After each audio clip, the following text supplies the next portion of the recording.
All right, there are just 22 days left till the opening night of the NBA season, but today feels like the unofficial start of the year because it's media day where 25 teams took the mics around the league.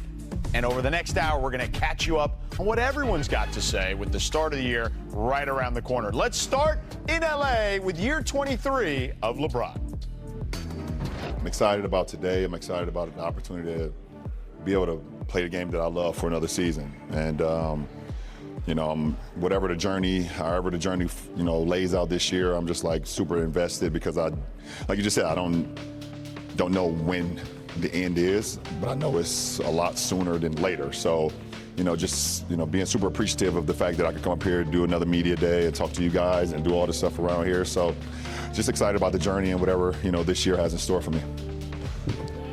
LeBron, along those lines, you've said a version of that in this room a couple of times where, you don't really know what's going to come next. You don't know when you're going to feel that it's been enough. What are the things that are still pushing you to keep doing this? And does it feel closer? Or does it sort of feel like the same feeling as when you enter year 22 and year 21? Yeah, the things that still push me is the fact that the love of the game is still high. The love of the process is even higher. So that's what continues to push me to play this game. It's really that simple. Me training and working on my body and trying to get my body as close to 100% as possible every year is something that's like, it's a beautiful thing for me, and just continue to challenge and see how well I can, push myself to, play the game at a high level, recover at a high level, be able to sleep better, mentally prepare, try to stay sharp throughout the course of a long season, and just like the roller coaster of an NBA season, that's all like gratifying towards me, to me, no matter the good, the bad, the ugly. Like I love that process. So I think it's a bigger, so much that goes into it, more than just, picking up a basketball and shooting it at the rim. LeBron, Brad Turner from the LA Times. How you doing, Brad? Nice to meet you. Back again.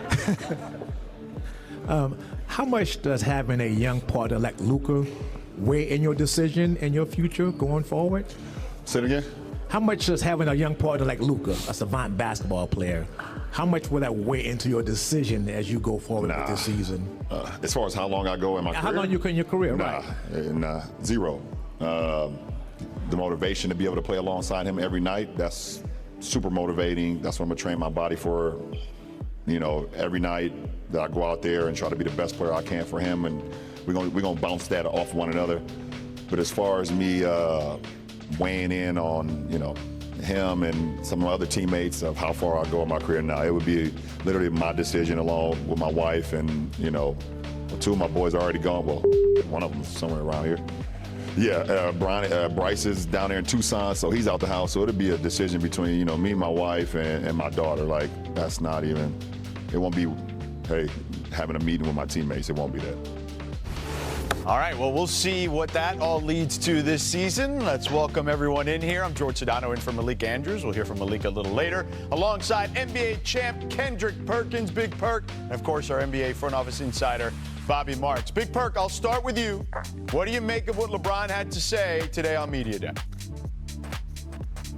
Well, he said all the right things. The most important thing is that he's excited, he's motivated, and that means that Rob Pelinka and the Lakers front office did their job this offseason, right? If he's coming into training camp and he's happy and he's excited about this season, he's excited about the moves that they made. And I'm excited as well. I'm very high on the Los Angeles Lakers. I got them right up there with OKC and Houston, and I wouldn't be surprised if this team make it to the NBA Finals. They have a lot of young veteran guys. I love what Rui Hachimura brings to the game. Austin Reeves, we saw flashes of what he could be last year for us, the strides he took offensively. Luka in great shape. They got a point of attack defender and Marcus Smart on the perimeter. And DeAndre Ayton, I believe we're going to see the best version of him, something that we haven't seen in a long time. His mental is going to be there. So I'm high on this Los Angeles Lakers team, and if you're the Los Angeles Lakers, you feel good about what LeBron James is saying right now, because that means he's excited and motivated and he's pleased about what they did this offseason. Bobby?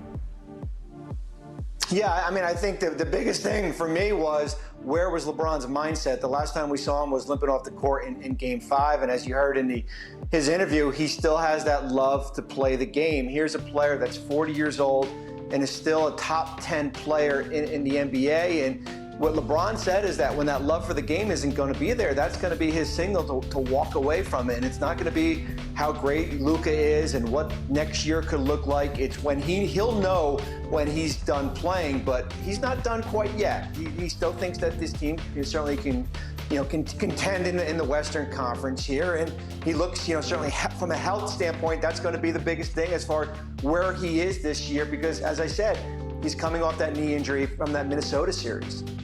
Yeah, it'll be fascinating to see. I do think the Houston situation at point guard is something obviously to monitor, but I'm with you guys. I think this team can be a top 4 or 5 team in the Western Conference, which will be tightly contested. Luka's looking great. Almost as good as Perk is looking these days. Perk is looking like a skinny Luka out there right now.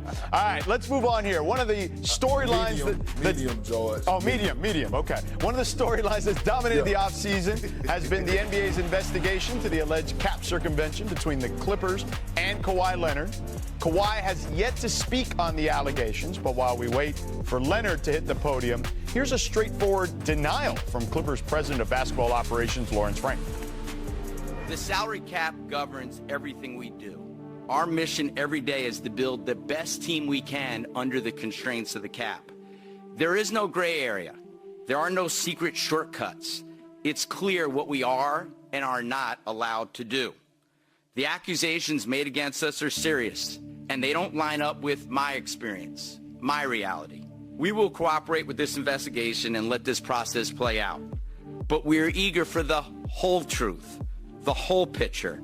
We're very confident that we're on the right side of things. Dennis knows the rules, Kawhi knows the rules, Mitch Frankel knows the rules, and we know the rules. Bobby, where do you lie on all of this thus far?